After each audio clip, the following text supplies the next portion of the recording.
من النبي الذي مات ولم يدفن؟ بصراحة تعرفش؟ طب جاوب معانا كده، حاول تكسب معانا. ما اعرفش والله. طب اغير لك السؤال؟ غير لو اعرف هرد عليه. هنغيره يعني؟ خلاص احنا هنسيب السؤال دلوقتي للمتابعين. من النبي الذي مات ولم يدفن؟ طب انت اسمك ايه بس الاول بس؟ محمود. طب بص يا عم محمود، احنا برنامج مسابقات، ولو جبت معانا هتكسب، تمام؟ العشاء كام ركعه؟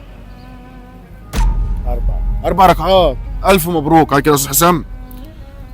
بص سعاده الباشا، كل بالونه في ديت فيها رقم، الرقم اللي هيطلع لك هتكسبه.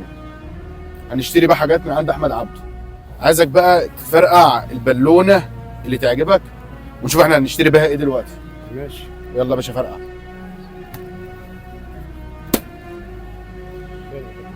اتفضل. الف مبروك، كسبت ب 350 جنيه مشتريات من عند احمد عبده. انت عارف مين احمد عبده ده؟ لا والله. تعرفوش؟ لا.